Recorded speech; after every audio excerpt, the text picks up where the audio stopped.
This is Dodd Dixon. We're here at Bath County for our meet preview for their meet coming up on September 13th, Tuesday, September 13th. You're looking at the straightaway start here.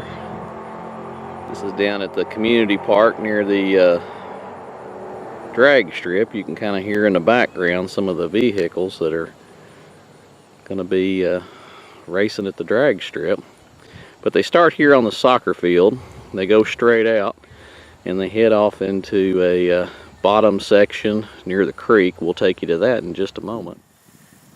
Here in the bottom section, just past the start, and they'll head straight away.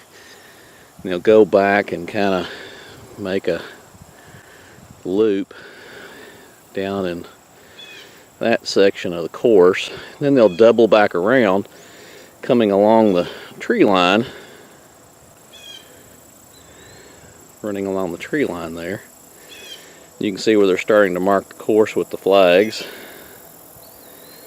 They'll come through this section here, and then up a little incline, and then around the soccer fields where they started.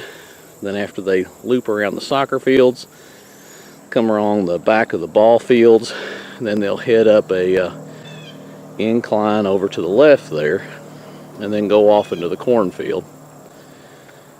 After they run out around the cornfield near the drag strip, then they'll loop around to the starting area where it'll be a complete 5K. This has been the site last year of the East Kentucky Conference competition. Had a lot of schools here competing, one of the oldest conferences in Kentucky. Great turnout. Probably going to have a pretty good turnout for this meet, for a weekday meet. Some teams to look for. Morgan County's supposed to be here. Of course, they got the Perry girls.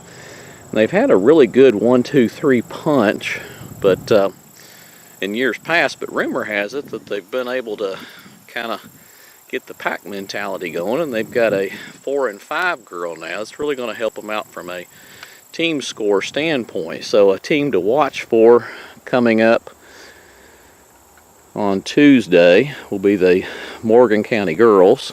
Now on the guys side, they got Wolfe County's Nathan Landsaw, if I'm saying that correctly. Just a developing talent from the eastern portion of the state. And I believe Nicholas County's going to be here.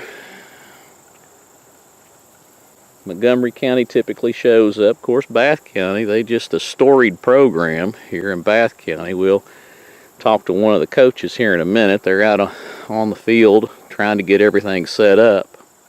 But just a wonderful setting for cross country. You can kind of see the mountains surrounding us. It's just off of Interstate 64. About I'd say about 35 minutes from Hamburg and Lexington down the interstate, so it's not a bad ride. Don't know that we've ever had any Lexington schools competing here, but they could easily make it, do well.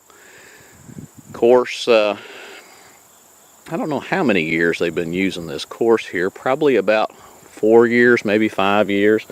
The old course that they used for maybe 30 years or so was around the old high school, and they did a lot of building and construction there, and it just really got to be so crowded you couldn't have a good cross-country meet. At one point they had a gate that they locked up and you couldn't really even complete the course. But I remember as an athlete I would run at the Bath County course, the old course, and it was utilized up until probably 2010-ish. Might have been the last time that a meet was held there, and then that's when they started developing this course, about 2010, 11, somewhere thereabouts. As with any new course, it was kind of rough in the back section the first few years, but after you start to manicure it, keep it mowed, it just really becomes a great course. So we'll be out here. Striders High will be out here on Tuesday providing coverage of Bath County's home meet, first of the season. They typically have 2 meets out here. don't know who's hosting the East Kentucky Conference, but they may be doing that again. Everybody really had a good time out here. We'll take you to the cornfield section in just a little bit, show you that, and then have a brief interview with one of the coaches. Okay, we're here at the cornfield section. Kind of an incline here. You run up here. Nice and shady. Seems like some of the meets we've been covering so far this season, everybody's been running just horrible 90-degree weather. So even if it is warm on Tuesday, here's a shady section of the course. Be running up this incline and then around the cornfield. You can see that the mowed area is well manicured. Good footing. And really a neat kind of interesting course to run through. You got the flat of the soccer fields and the flat area around the creek, and then just a small incline around the cornfields. They'll run out the cornfields, loop around it, then come back and have a dramatic finish in front of the grandstands. They have a announcer here with loudspeakers. It should be a really good venue and a good meet coming up here at Bath County. And we'll take you to comments from one of the coaches while they're setting up the course. Okay, this is Todd Dixon. I'm here with Coach Rick Stavitsky with Bath County. Coach, tell me a little bit about some of the teams that are going to be coming to Bath County to compete on Tuesday. We've got some tough competition coming this way. We've got Morgan County girls. They're always real good. Their boys team's getting there. They're always a good competitor. Got Montgomery County coming, of course. Hopi Newkirk, she's always got her team ready to go. We're looking at Nicholas County. I don't know much about them this year. They're on the loss of Shelby from last year, so they're rebuilding. West Carter, Elliott, Bath, and Menifee coming. So, you know, it's a good field. It's some local competition. We're going to have a lot of fun with it. Now, tell me a little bit about the Bath County season so far. Where all have you competed? We've been 2 meets. We've been to we were at Mason County on Saturday. Mason County this past Saturday, and then we were at the Boyd County Invitational, where our region is going to be. I heard that Boyd County meet was a hot one. It was very hot, you know, hot and rough. It was first meet out of the chute, but the kids did real well. They responded. They were strong. We got a good team this year. The girls' team's looking real strong. We have one girl with an injury right now. We're hoping to get her back.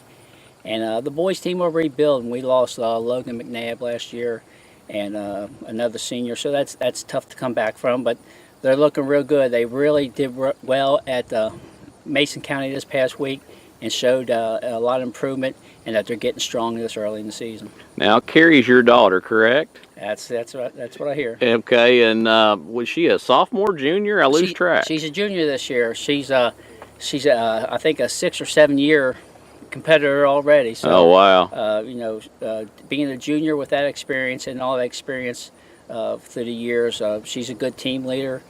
Carrie works hard, and she challenges the other kids. We've got 2 new girls that come on this year: an 8th grader, Isabella Kofer, and Abby Henderson, along with Hannah Bussell. That's a good team, and they're really going to push each other, and they work together real well as a team.